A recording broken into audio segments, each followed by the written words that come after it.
Hello, मेरा नाम चंद्रहास है। स्टडी स्मार्ट में आप सबका स्वागत है। दोस्तों, इंग्लिश वोकैबुलरी का ये पार्ट 8 है। 7 वीडियोस मैंने आपको पहले ही दे दी हैं, तो अगर आपने वो वीडियोस नहीं देखी हैं तो यहाँ नीचे लिंक दे रहा हूँ, आप यहाँ पे क्लिक करके उन सारी वीडियोस को देख सकते हैं। इस पार्ट में मैंने बेसिकली जो मेडिकल लाइन से रिलेटेड प्रोफेशंस हैं उनको कवर किया है, साथ ही साथ में जो आपके डिफरेंट टाइप्स की गवर्नमेंट्स होती हैं उनको किस नाम से बुलाया जाता है उसे मैंने कवर किया है। तो चलिए स्टार्ट करते हैं। देखिए, पहला वर्ड क्या है? The believe that plants, objects, natural things such as weather have living soul. मतलब क्या कि जितने भी हमारे आसपास वस्तुएं मौजूद हों, चाहे वो पेड़ पौधों की बात करूं, किसी ऑब्जेक्ट की बात करूं, या नेचुरल थिंग्स जैसे वेदर वगैरह हो गया, सब के अंदर जान है, सब के अंदर लिविंग सोल है। ऐसी जो मान्यता होती है उसे कहा जाता है एनिमिज्म या जीववाद। तो अगर कहीं भी जीववाद की बात होती है तो उसकी इंग्लिश क्या होगी? एनिमिज्म। ठीक है, इसे आप आसानी से याद रख सकते हैं। नेक्स्ट बात करते हैं। The study of human race, मतलब मानव जाति का अध्ययन, specially of its origin, development, custom and beliefs. मतलब मानव जाति का अध्ययन, लेकिन कैसा अध्ययन होगा? उस अध्ययन में क्या होगा कि मानव जाति की उत्पत्ति, विकास और जो भी उसकी प्रथाएं हैं, जो भी मान्यताएं हैं, उन सब के बारे में अगर अध्ययन किया जाएगा तो उसे क्या कहा जाएगा? एंथ्रोपोलॉजी या मानव विज्ञान संबंधी जो भी अध्ययन होगा उसे कहा जाएगा। ठीक है, तो एंथ्रोपोलॉजी आप शब्द याद रखिएगा। नेक्स्ट बात करते हैं। अब देखिए क्या लिखा हुआ है। The doctor who specialise in her disease, मतलब ऐसा डॉक्टर जो दिल संबंधी जो बीमारियां होती हैं उनमें क्या होता है? स्पेशलाइज होता है या उसका विशेषज्ञ होता है। कैसी? दिल से संबंधित जितनी भी बीमारियां होती हैं उनका जो विशेषज्ञ होता है, ऐसे डॉक्टर क्या कहा जाता है? ऐसे डॉक्टर कहा जाता है कार्डियोलॉजिस्ट या हृदय रोग विशेषज्ञ, हिंदी में हम कहते हैं। तो कार्डियोलॉजिस्ट अब कहीं भी लिखा हुआ मिलेगा आपको, देखिएगा किसी डॉक्टर से रिलेटेड, मतलब आप समझ जाइएगा कार्डियोलॉजिस्ट का मतलब क्या है? वो हृदय से संबंधित है, हृदय रोग विशेषज्ञ है। ठीक है, आई होप आपको समझ में आएगा। नेक्स्ट चलते हैं। The doctor who specialises in treating person with bone displacement, मतलब आपकी जो बोन डिस्प्लेसमेंट है, इस तरह की जो भी आपको परेशानियां होती हैं, उसका जो स्पेशलाइज्ड डॉक्टर होता है, मतलब जिसको स्पेशलाइजेशन है केवल इसी तरह का ट्रीटमेंट करने में, बोन डिस्प्लेसमेंट का, ऐसे डॉक्टर को कहा जाता है किरियोप्रैक्टर। किरियोप्रैक्टर का मतलब क्या होता है? अस्थि शल्य चिकित्सा विशेषज्ञ, किरियोप्रैक्टर। आई होप आपको समझ में आया होगा। नेक्स्ट बात करते हैं।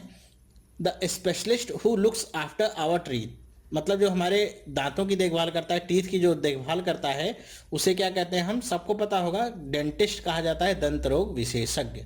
नेक्स्ट बात करते हैं। Doctor who specialises in skin disease, मतलब ऐसा डॉक्टर जो स्किन से संबंधी बीमारियों के बारे में आपको सही चीज बताए या सही नॉलेज दे, या जिसका वो स्पेशलिस्ट हो, किस चीज का? स्किन से रिलेटेड जितनी भी तरह की डिजीज आपको होती है उसका वो स्पेशलिस्ट होगा, उसे क्या कहेंगे? डर्मेटोलॉजिस्ट, चर्म रोग विशेषज्ञ। जितने भी आपके शैम्पू वगैरह के विज्ञापन आते होंगे, हेड एंड शोल्डर्स और जो भी आते हैं, सब में यही कहा जाता है कि ज़्यादातर डर्मेटोलॉजिस्ट द्वारा इसे मान्यता दी गई है, ये कहते हैं कि इसे यूज़ करो। तो वो डर्मेटोलॉजिस्ट का मतलब क्या हो गया? अब आप समझिए, चर्म रोग विशेषज्ञ, स्किन से रिलेटेड जो भी आपके बीमारियां हैं सबका इलाज कौन करेगा? डर्मेटोलॉजिस्ट। नेक्स्ट बात करते हैं। The doctor who specialises in disease of old age, मतलब जो बूढ़े लोगों के डॉक्टर होते हैं, जो बूढ़े लोगों मतलब जब आपके ज़्यादा हो जाए उस समय आपको जो भी बीमारियां होती हैं उसका जो डॉक्टर होता है, उसमें जो जिसका स्पेशलाइजेशन होता है, उसे क्या कहते हैं? इसे 2 नामों से हम बुला सकते हैं। एक तो होता है जेरिएट्रिशियन और एक होता है जेरेंटोलॉजिस्ट। चाहे जिससे आप बुलाइए, जेरिएट्रिशियन बुलाइए चाहे जेरेंटोलॉजिस्ट बुलाइए, बात एक ही है। वृद्ध रोगी विशेषज्ञ हिंदी में हम कहते हैं। नेक्स्ट बात करते हैं। The specialist who treats the medical condition and disease of women, मतलब औरतों से संबंधित जो भी उनकी बीमारियां हैं, जो भी परेशानियां हैं, उसमें जो स्पेशलाइज हो, जिसको स्पेशलाइजेशन प्राप्त हो, विशेषज्ञता प्राप्त हो, ऐसे डॉक्टर को क्या कहते हैं? गायनिकोलॉजिस्ट। ज़्यादातर जो महिला डॉक्टर होती हैं उनके नाम के नीचे आप देखते होंगे एमबीबीएस वगैरह डिग्री के बाद लिखा रहता है गायनिकोलॉजिस्ट। उसका मतलब क्या होता है कि वो सारे लोग क्या हैं? स्त्री रोग विशेषज्ञ हैं। औरतों से संबंधित जो भी बीमारियां होती हैं, जो भी परेशानियां, सबके वो स्पेशलिस्ट हैं। तो इसे क्या पढ़ेंगे हम? गायनिकोलॉजिस्ट। नेक्स्ट पढ़ते हैं। The doctor who specialises in nerve disease, मतलब ऐसा डॉक्टर जो हमारा जो नर्वस सिस्टम है उससे रिलेटेड जितनी भी तरह की डिजीज होती हैं उनका जो विशेषज्ञ होता है उसे क्या कहा जाता है? न्यूरोलॉजिस्ट, नाड़ी रोग विशेषज्ञ। ठीक है, तो जो भी आपको दिमाग संबंधी बीमारियां होती हैं, कुछ भी ऐसा होता है, चक्कर आना, फिट पड़ना, ये सारी चीज़ें, तो सब कहाँ पे आप दिखाने जाते हैं? एक न्यूरोलॉजिस्ट के पास आप जाते हैं दिखाने के लिए। ठीक है, आई होप समझ में आया। नेक्स्ट चलते हैं। The specialist who helps during delivery of babies and take care of mother during and immediately after the period of her pregnancy. मतलब जो औरतों की प्रेगनेंसी होती है उस समय जो डिलीवरी होती है बेबीज़ की, उसमें जो हेल्प करे, और प्रसव से पहले और प्रसव के बाद जो उनकी देखभाल करे, हेल्प करे, ऐसे जो डॉक्टर होते हैं, जो ऐसे स्पेशलिस्ट होते हैं, उन्हें क्या कहा जाता है? ऑब्स्टेट्रिशियन। ऑब्स्टेट्रिशियन का मतलब क्या होता है? प्रसव रोग विशेषज्ञ या प्रसव विशेषज्ञ। ठीक है, ऑब्स्टेट्रिशियन आपको मिलेंगे हर एक अस्पताल में, जो महिलाओं से संबंधित होंगे, जिनको बेबी वगैरह होने वाला, जो प्रेग्नेंट हैं, उनसे जो भी रिलेटेड चीज़ें होंगी सब आप ऑब्स्टेट्रिशियन के पास ही दिखाते हैं, वही सारा देखभाल करते हैं। नेक्स्ट बात करते हैं। The doctor who specialises in I disease. मतलब आंखों से संबंधित जो भी आपको बीमारी है, ध्यान रखिएगा, आंखों से संबंधित बीमारी की बात की जा रही है। ठीक है, ज़्यादातर लोग इसे समझ लेते हैं आंखों के संबंधित बीमारी मतलब आंखें कमज़ोर होना ही, लेकिन आंखों में बहुत सारी बीमारियां होती हैं। तो जो आंखों संबंधित बीमारी है उसका जो देखभाल करता है, जो उसमें स्पेशलाइज होता है, विशेषज्ञ है, उसे क्या कहते हैं? ऑप्थेल्मोलॉजिस्ट। ऑप्थेल्मोलॉजिस्ट का मतलब क्या होता है? नेत्र रोग विशेषज्ञ। चलिए नेक्स्ट देखते हैं। One who sells optical equipments. मतलब जो ऑप्टिकल इक्विपमेंट, लेंस वगैरह, चश्मे वगैरह जो पावर वाले होते हैं, वो सब जो बेचता है, उसे क्या कहा जाता है? उसे कहा जाता है ऑप्टिशियन। नेत्र विशेषज्ञ कहते हैं हिंदी में, इसे इंग्लिश में क्या कहेंगे? ऑप्टिशियन। मतलब क्या कि जो सारे इक्विपमेंट्स को बेचता है, आंखों से रिलेटेड जो भी कुछ होता है, चश्मा, लेंस, सारी चीज़ें, उसे क्या कहते हैं? ऑप्टिशियन। नेक्स्ट बात करते हैं। One who measures our vision. जो हमारी आंखों के देखता है कि कितनी हमारी आंखें कमज़ोर हैं, सही हम देख पा रहे हैं कि नहीं देख पा रहे हैं, ये सारी चीज़ें जो देखता है उसे क्या कहा जाता है? ऑप्टोमेट्रिस्ट। नेत्र दृष्टि जांच विशेषज्ञ। जो ये देखता है कि हमको कहाँ तक दिख रहा है, कितनी दूरी तक दिख रहा है, पास का दिख रहा है, दूर का दिख रहा है, धुंधला दिख रहा है, साफ दिख रहा है, ये सब जो जांच करता है उसे क्या कहा जाता है? ऑप्टोमेट्रिस्ट। ठीक है, आंखों से रिलेटेड मैंने 3 टर्म आपको बता दिए हैं। एक तो जो आई से रिलेटेड डिजीज़ को देखता है उसे क्या कहा जाता है? ऑप्थेल्मोलॉजिस्ट। जो ऑप्टिकल इक्विपमेंट्स बेचता है उसे क्या कहते हैं? ऑप्टिशियन। और जो आंखों की विजन को मेजर करता है उसे क्या कहा जाता है? ऑप्टोमेट्रिस्ट। ठीक है, नेक्स्ट बात करते हैं। A dentist who treats problem concerning the position of teeth and jaw. मतलब ऐसा डेंटिस्ट, मतलब डेंटिस्ट तो हमको पता ही है जो दांतों की देखभाल करता है, उसमें भी आपका एक क्वालिटी है कि ऐसा डेंटिस्ट जो ये देखता है कि जो हमारे दांतों की पोजीशन है या जो जबड़े की पोजीशन है वो सही है कि नहीं है। अगर नहीं सही है तो उसे कैसे सही किया जा सकता है, इन सब प्रॉब्लम्स की जो देखभाल करता है उसे क्या कहा जाता है? ऑर्थोडोंटिस्ट। ऑर्थोडोंटिस्ट मतलब देखते हो कुछ लोगों के दांत बाहर आए रहते हैं तो उसमें तार वगैरह लगाते हैं, तो सब कौन होते हैं? ऑर्थोडोंटिस्ट उसे कहा जाता है। दंतरोग विशेषज्ञ, हिंदी में तो कहते हैं दंतरोग विशेषज्ञ ही। नेक्स्ट बात करते हैं। The doctor who specialises in treating person with bone problems. अभी तक हमने देखा था क्या? Bone displacement. अब यहाँ पे हड्डियों से संबंधित आपको कोई भी प्रॉब्लम होती है तो आप किसके पास जाएंगे? ऑर्थोपेडिस्ट के पास जाते हैं। इसे कहा जाएगा हिंदी में हड्डी रोग विशेषज्ञ। ऑर्थोपेडिस्ट कैसा डॉक्टर होता है? जो आपके कहीं भी हड्डी में कहीं भी प्रॉब्लम हो रही हो, कोई हड्डी बहुत ज़्यादा बाहर निकल रही हो या कहीं दर्द हो रहा हो, चलने में, फिरने में, हाथ में, पैर में, कहीं भी हो ऐसा, तो आप कहाँ जाएंगे? ऑर्थोपेडिस्ट के पास जाते हैं। नेक्स्ट बात करते हैं। The doctor who specialises in year disease. मतलब केवल जो कान का डॉक्टर होता है, कान से संबंधित कोई बीमारी हो उसका जो डॉक्टर होता है उसे क्या कहा जाता है? ऑटोलॉजिस्ट। ऑटोलॉजिस्ट का मतलब कान का डॉक्टर। नेक्स्ट बात करते हैं। The specialist who treats the disease of your baby. मतलब जो आपके बच्चों की देखभाल करते हैं, जो छोटे बच्चों से रिलेटेड जो भी बीमारियां वगैरह होती हैं उन्हें देखते हैं। मतलब एक तरह से समझ लिए शिशु रोग विशेषज्ञ जो होते हैं उन्हें क्या कहा जाता है? पेडिट्रिशियन। पेडिट्रिशियन का मतलब क्या होता है? शिशु रोग विशेषज्ञ। मतलब जितने भी छोटे बच्चे होते हैं, जो आपके 5 साल से छोटे बच्चे हैं, 10 साल से छोटे बच्चे हैं, उन सब की देखभाल जो करते हैं, इनको क्या बीमारियां हो सकती हैं, उन सब में जो स्पेशलाइज होता है वो कौन होता है? पेडिट्रिशियन कहलाता है। नेक्स्ट बात करते हैं। The doctor who specialises in detecting the nature and origin of disease. मतलब ऐसा डॉक्टर जो किस चीज़ में विशेषज्ञ होता है? ये पता करने में कि कोई भी बीमारी आपको हुई है, कौन सी बीमारी हुई है, डिटेक्ट करेगा और उसका नेचर कैसा है और कहाँ से बीमारी आपको लगी है, ये सब जो देखता है उसे क्या कहा जाता है? पैथोलॉजिस्ट। रोग विज्ञानी हिंदी में इसे कहते हैं। पैथोलॉजिस्ट जानते होंगे, आपके जो खून वगैरह की जांच होती है, यूरिन वगैरह की जांच जो करते हैं, कौन होते हैं? वो पैथोलॉजिस्ट होते हैं जो इन सब चीज़ों की जांच करते हैं। तो वही बताते हैं आपको कि कौन सा रोग हुआ है, फिर उसके बाद आपका जो भी फिजिशियन होता है, जो भी एमबीबीएस डॉक्टर होता है, आगे उस पर दवा वगैरह लिखता है। जब तक ये नहीं बता देंगे कि आपको कौन सी बीमारी हुई है, कितने दिन से वो बीमारी है, उसका नेचर क्या है, कौन से लेवल पे है, खतरनाक है या अभी शुरुआत हुई, ये सारी चीज़ें पैथोलॉजिस्ट ही अपनी जांच के बाद बताते हैं। नेक्स्ट बात करते हैं, the doctor who specialises in feet elements, मतलब आपके पैरों से संबंधित अगर आपको कोई भी बीमारी है उसमें जिसका स्पेशलाइजेशन है, ऐसे डॉक्टर को क्या कहा जाएगा? ऐसे डॉक्टर को कहा जाता है पोडियाट्रिस्ट या कीरियोपोडिस्ट। दो नाम इसके होते हैं, कोई भी आप नाम रखिए। पैर से संबंधित रोग विशेषज्ञ हिंदी में हम इसे कहते हैं।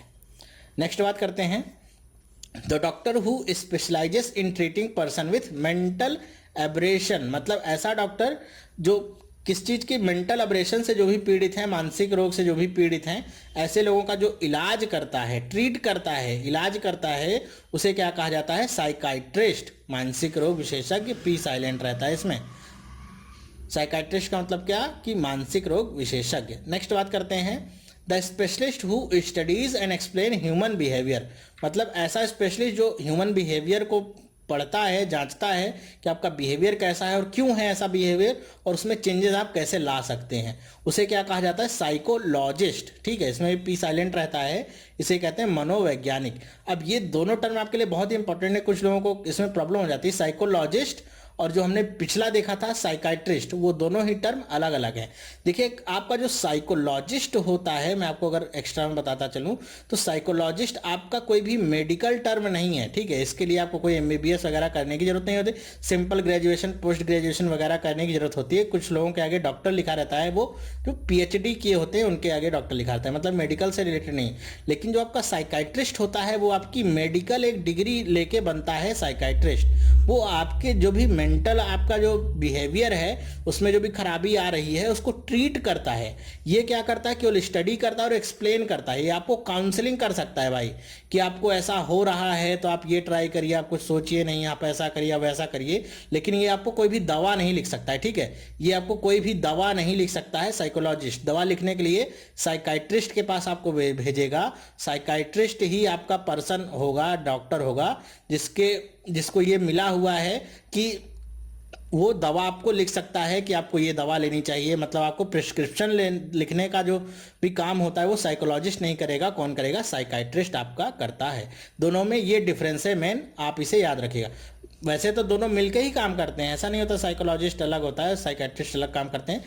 बहुत सारे केसेस में 90% केसेस में साइकोलॉजिस्ट और साइकाइट्रिस्ट मिलकर काम करते हैं। मतलब जब साइकोलॉजिस्ट किसी का इलाज करता है तो किसी न किसी साइकोलॉजिस्ट के पास भेजता है कि काउंसलिंग के लिए। पहले तुम अपना थोड़ा काउंसलिंग वगैरह भी कराते हो, जिससे जो तुम्हारा ह्यूमन बिहेवियर है वो भी उसे भी समझने में आसानी होती, ताकि वो सही से इलाज कर सके। कोई साइकोलॉजिस्ट होगा जब उसके बात बाहर होती है कि केवल काउंसलिंग से ही काम नहीं चलना है, जब उसे पता है तो साइकाइट्रिस्ट के पास भी उसे भेजता है कि तुम कुछ दवा वगैरह भी लेना शुरू करो। आई होप आपको ये समझ में आया होगा। नेक्स्ट बात करते हैं, the doctor who specialises in knows disease, मतलब ऐसा डॉक्टर जो नाक से संबंधित जो भी बीमारियां होती हैं उनका जो विशेषज्ञ होता है उसे क्या कहा जाता है? रिनोलॉजिस्ट उसे कहते हैं, नाक से संबंधित रोग विशेषज्ञ। नेक्स्ट बात करते हैं, one who stuffs the skin of animals, मतलब ऐसा व्यक्ति जो एनिमल्स की स्किन होती है उनको उतार करके, मतलब जब एनिमल्स वगैरह मर जाते हैं तो आजकल फैशन भी चल गया है कि क्या करते हैं, जो भी आपके पालतू जानवर वगैरह कोई भी हैं वो मर गए हैं तो लोग क्या करते हैं, उन्हें जाते हैं टैक्सीडर्मिस्ट के पास। टैक्सीडर्मिस्ट वो आदमी होता है जो जानवरों के खाल में, जैसे लिखा हुआ है, भूसा भरकर देखने में सजीव जैसा बनाने वाला। मतलब क्या करते हैं, आपके जानवर जो भी आपका पेट है उसकी खाल उतार लेंगे, फिर उसके अंदर भूसा या कोई भी ऐसा मटेरियल भर के एकदम उसको सजीव जैसा बना देते हैं। ठीक है, ऐसे देखने में लगेगा ही नहीं कि वो मरा हुआ है, उसकी खाल एकदम पूरी वैसे ही रहेगी और एकदम सजीव जैसा वो दिखेगा। तो ऐसे लोगों को क्या कहा जाता है? टैक्सीडर्मिस्ट। ठीक है, नेक्स्ट बात करते हैं, a scientist who studies animal and their behaviour, ऐसा साइंटिस्ट जो एनिमल और उनके बिहेवियर को स्टडी करता है क्या कहलाता है? जूलॉजिस्ट। ठीक है, प्राणी विज्ञानी। अब ये तो हमारे हो गए सारे जो मेडिकल टर्म्स से जो भी प्रोफेशंस वगैरह थे सारे खत्म। अब हम स्टार्ट करते हैं डिफरेंट टाइप्स की गवर्नमेंट्स के बारे में पढ़ने में, कि कैसे कैसे गवर्नमेंट्स होती हैं, उन्हें हम क्या बोलते हैं। देखिए, पहला बात करते हैं, अ स्टेट विदाउट गवर्नमेंट।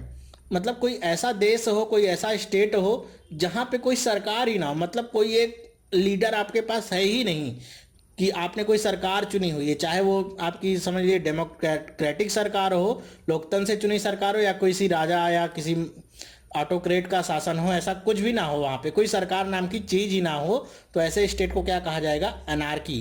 तो हिंदी में उसे कहते हैं अराजकता, राजनीतिक अव्यवस्था। ठीक है, तो ऐसे हमारे पास बहुत सारे ऐसे देश हैं जहाँ पे एनार्की इस समय चलती रहती है। ठीक है, इसी से आपका टर्म बना क्या? एनार्किस्ट। एनार्किस्ट का मतलब क्या होता है कि ऐसा व्यक्ति जो ये जनता में भ्रम फैलाता है कि हमारे पास सरकार नाम की कोई चीज नहीं है, जो सरकार है वो हमारे लिए नहीं है, हमारे लिए कोई भी काम नहीं करती है, तो उसे क्या कहते हैं? हम एनार्किस्ट कहते हैं। अराजकतावादी हिंदी में उसका मतलब होता है। नेक्स्ट बात करते हैं, रूल बाय नोबिलिटी, मतलब योग्य और कुलीन लोगों के द्वारा जो शासन किया जाता है उसे क्या कहा जाता है? एरिस्टोक्रेसी। एरिस्टोक्रेसी का मतलब क्या होता है? Rule by nobility. जो भी आपके योग्य लोग हैं, कुलीन लोग हैं, उनके द्वारा जो शासन किया जाएगा उसे क्या कहा जाएगा? एरिस्टोक्रेसी। नेक्स्ट बात करते हैं, a ruler who has complete power, उसे क्या कहेंगे? ऑटोक्रेट। मतलब ऐसा रूलर आपका होगा जिसके पास कंप्लीट पावर होगी, मतलब जो वो कहे वही नियम है। ठीक है, उसके अलावा उससे ऊपर या उसको रूल करने वाला या उसे समझाने वाला या कह दीजिए उसे गाइड करने वाला कोई और होता नहीं है। वो क्या होता है? ऑटोक्रेट। जैसे एग्जांपल में आपको दें, जैसे सद्दाम हुसैन, हिटलर, ये सब क्या थे? ऑटोक्रेट थे। मुसोलिनी वगैरह सब क्या थे? ऑटोक्रेट थे। ये इनके ऊपर और कोई नहीं था जो इनको कंट्रोल में कर सके। ये क्या थे? अपने आप में ही कंप्लीट पावर थे। चलिए नेक्स्ट बात करते हैं, रूल बाय एब्सोल्यूट मोनार्च। अभी आपका पिछले वाले टर्म से ही बना हुआ है, ऑटोक्रेट से ही। मतलब जहां पे ऑटोक्रेट होता है, जहां पे कोई तानाशाह व्यक्ति होता है, तो उसका जो शासन होता है तानाशाह व्यक्ति का, वो क्या कहलाता है? ऑटोक्रेसी उसे कहा जाता है। मतलब अगर हिटलर होगा जर्मनी में तो हिटलर को तो हम ऑटोक्रेट कहेंगे, लेकिन हिटलर का जो शासन होगा उसे क्या कहेंगे हम? कि जर्मनी में क्या है? ऑटोक्रेसी है। जैसे हमारे देश में क्या है? डेमोक्रेसी है, तो जर्मनी में क्या थी? ऑटोक्रेसी थी हिटलर के जमाने में। तो इसे हिंदी में क्या कहेंगे? निरंकुश राजतंत्र। ठीक है, नेक्स्ट बात करते हैं, rule by departments of state. जब हमारे जो भी स्टेट्स के डिपार्टमेंट हैं, जो भी हमारे कंट्रीज के अलग अलग डिपार्टमेंट्स हैं, उनके द्वारा जब शासन किया जाता है तो उसको क्या कहा जाता है? ब्यूरोक्रेसी या नौकरशाही जिसे हम कहते हैं। ठीक है, मतलब जो भी हमारे ऑफिसर्स वगैरह होंगे उनके द्वारा जब शासन चलाया जाएगा तो उसे क्या कहा जाता है? ब्यूरोक्रेसी। नेक्स्ट बात करते हैं, गवर्नमेंट बाय डिक्टेटर, कि किसी डिक्टेटर का मतलब ये ऑटोक्रेट का ही सिनोनिम है। डिक्टेटर भी मतलब क्या? एकदम एब्सोल्यूट मोनार्च वाला, जिसके पास कंप्लीट पावर हो। तो उसके द्वारा जब भी कोई शासन चलाया जाएगा डिक्टेटर के द्वारा, तो उसे भी क्या कहा जाता है? जैसे ऑटोक्रेसी कहा जाता था, तो डिक्टेटर के द्वारा जो चलाया जाता है उसे कहते हैं डिक्टेटरशिप या तानाशाही। नेक्स्ट बात करते हैं, succession of rulers belonging to one family, इसे क्या कहते हैं? डायनेस्टी। मतलब क्या हो गया कि जब एक ही किसी परिवार के लोग बार बार पीढ़ी दर पीढ़ी राजा बन रहे हों, ठीक है, शासन करने के लिए राजा बन रहे हों, तो उस पूरे हायरार्की को क्या कहा जाता है? डायनेस्टी। हिंदी में कहते हैं राजवंश। नेक्स्ट बात करते हैं, रूल बाय ओल्ड मैन। जब भी आपका जो शासन होता है वो किसी ओल्ड व्यक्ति के द्वारा होता है, बुजुर्ग के द्वारा होता है, तो उसे क्या कहा जाता है? जेरेंटोक्रेसी, वृद्ध लोगों का शासन। नेक्स्ट बात करते हैं, गवर्नमेंट बाय किंग। जब किसी भी स्टेट में, किसी भी कंट्री में जो गवर्नमेंट होता है, शासन होता है, वो किसी किंग के द्वारा हो या क्वीन के द्वारा हो, तो उसे कहा जाता है मोनार्की या राजतंत्र। ठीक है, इसमें भी आपका जो हेड ऑफ स्टेट होगा वो केवल एक व्यक्ति ही होगा, चाहे वो राजा हो या फिर वो रानी हो। ठीक है, नेक्स्ट बात करते हैं, rule by new in experienced official. जब आपके इन एक्सपीरियंस्ड ऑफिशियल मतलब एकदम नौसिखिया लोगों का जब शासन होता है तो उसे कहा जाता है नियोक्रेसी, नौसिखिया लोगों का शासन। नेक्स्ट बात करते हैं, rule in the hand of few. जब आपका जो शासन होता है वो कुछ लोगों तक ही सीमित होता है, मतलब जितना भी आपको अपने देश के लिए या जो भी शासन के लिए निर्णय लेना है वो केवल एक व्यक्ति के हाथ में होगा तो उसे ऑटोक्रेसी या डिक्टेटरशिप कहा जाएगा। लेकिन जब एक से अधिक लोगों के हाथ में हो, लेकिन बहुत ज़्यादा लोगों के हाथ में नहीं हो, बहुत 2-4 लोग ही हों, तो ऐसे शासन को कहा जाता है ओलिगार्की या थोड़े से व्यक्तियों का शासन। ओलिगार्की, ध्यान रखिएगा, जब बहुत थोड़े से लोग हों जो सारे निर्णय लेते हों उस स्टेट से रिलेटेड या उस देश से रिलेटेड, तो उसे कहा जाता है ओलिगार्की। नेक्स्ट बात करते हैं, रूल बाय वेल्दी पीपल। मतलब जो अमीर लोग हैं उनके द्वारा जब शासन चलाया जाता है किसी भी देश का, किसी भी स्टेट का, तो उसे कहा जाता है प्लूटोक्रेसी। प्लूटोक्रेसी का मतलब अमीर लोगों के द्वारा चलाया जाने वाला शासन। नेक्स्ट बात करते हैं टू मच ऑफिशियल फॉर्मेलिटी, इसे कहा जाता है रेड टेपिज्म या लाल फीताशाही शासन। मतलब ऐसा जब रेड टेपिज्म होता है कहीं भी, इसका मतलब क्या होता है कि अगर आपको एक छोटी सी मान लीजिए दुकान भी खोलनी है तो आप छोटी सी दुकान भी उस जगह पे नहीं खोल सकते हैं, क्योंकि उसके लिए भी आपको लगभग हजारों चीज़ों कई जगह जाना होगा, कई सारे आपको साइन कराने होंगे, लाइसेंस लेने होंगे, बहुत सारे टैक्स के लिए आपको रजिस्टर कराना होगा। इतना ज़्यादा मतलब ऑफिशियल फॉर्मेलिटी आपको अपनानी होगी कि आप दुकान खोलने से अच्छा सोचेंगे छोड़ो यार कुछ मत करो, क्योंकि इतना काम जब आप करेंगे तो ऐसी जगहों पे ही क्या होता है, ऐसी जगह जहाँ पे रेड टेपिज्म होता है यही जगह होती है जो भ्रष्टाचार को बढ़ावा देती हैं, क्योंकि लोग चाहते नहीं हैं कि वो इतना काम कर पाएं, मतलब इतना कौन दौड़ सकता है, ठीक है। तो उनके पीछे फिर दलाल लगते हैं कि हम आपका काम करा देंगे, हमें इतना पैसा दे दो, उतने पैसे दे दो। तो भ्रष्टाचार बढ़ने का सबसे बड़ा कारण क्या होता है, रेड टेपिज्म। जो समय प्रेजेंट की गवर्नमेंट है वो इसे ही कम करने में लगी हुई है, रेड टेपिज्म को ही, ठीक है। रेड टेपिज्म का मतलब जब बहुत ज़्यादा आपके लिए ऑफिशियल फॉर्मेलिटी करनी हो किसी काम के लिए। नेक्स्ट बात करते हैं a state that is impartial to all religion, मतलब एक ऐसा स्टेट जहाँ पे हर एक धर्म का सम्मान हो।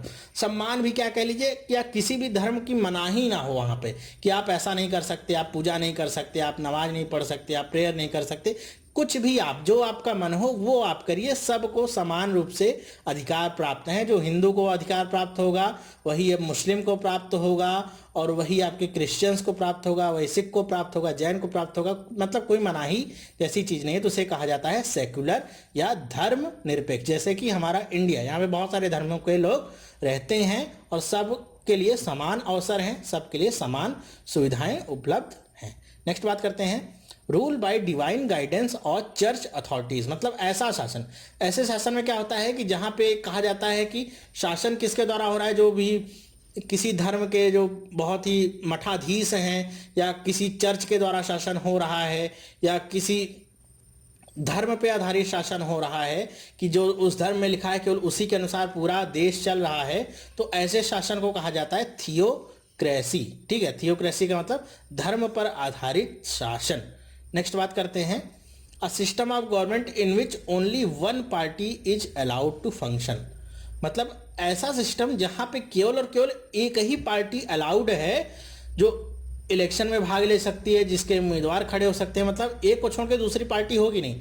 इसका एग्जाम्पल आप कहाँ पे देख सकते हैं, चाइना में देख सकते हैं। चाइना में केवल एक ही पार्टी है, उसी में से राष्ट्रपति, उसी में से प्रधानमंत्री, उसी में से सारे आपके मंत्री वगैरह सब चुने जाते हैं। केवल एक पार्टी होती है, दूसरी कोई पार्टी उसके अपोजिशन में होगी ही नहीं। तो ऐसे जो भी सरकारें होती हैं जहां पे केवल एक दलीय तंत्र होता है, उसे क्या कहा जाता है, टोटलिटेरियनिज्म कहा जाएगा ऐसे तंत्र को, जहां पे केवल और केवल एक ही पार्टी का शासन होता है। ध्यान रखिए, एक व्यक्ति नहीं बोल रहा हूं, बार बार मैं वन पार्टी बोल रहा हूं। पार्टी में बहुत सारे लोग हो सकते हैं। जैसे चाइना की जो पार्टी है ये दुनिया की सबसे बड़ी पार्टी है, मतलब इसके सबसे ज्यादा मेंबर्स हैं, ठीक है। तो क्योंकि एक ही पार्टी और को तो कोई पार्टी है ही नहीं चाइना में, तो ऐसे शासन कहा जाता है टोटलिटेरियनिज्म, एक दलीय तंत्रवादी। तो इस वीडियो में बस इतना ही। कि वीडियो आपको कैसा लगा मुझे कमेंट करके आप जरूर बताइएगा। आपके कमेंट मिलते हैं तो मुझे आगे वीडियो बनाने की बहुत ज़्यादा प्रोत्साहन मिलता है। मुझे लगता है कि जो मेरा काम है आपको पसंद भी आ रहा है। तो वीडियो को कमेंट करिए और लाइक करना बिल्कुल भी मत भूलिए। लाइक करिए, और अगर आपको वीडियो पसंद आता है तो अपने दोस्तों के साथ भी इसे शेयर करिए। दोस्तों को भी अपने बताइए इन सारे वर्डों का मतलब क्या होता है। साथ ही साथ अगर आपने अभी तक इस चैनल को सब्सक्राइब नहीं किया है तो चैनल को सब्सक्राइब करना ना भूलें। यहाँ पे आप क्लिक करेंगे तो आप सब्सक्राइब कर सकते हैं। चैनल को सब्सक्राइब करिए, जिससे मेरी जो भी वीडियोस मैं डेली डालता हूँ, कम से कम एक वीडियोस तो डालता ही हूँ, तो वो आपको तुरंत की तुरंत उसका नोटिफिकेशन मिलता है, जिससे आपको कोई भी वीडियो आपसे छूटे नहीं।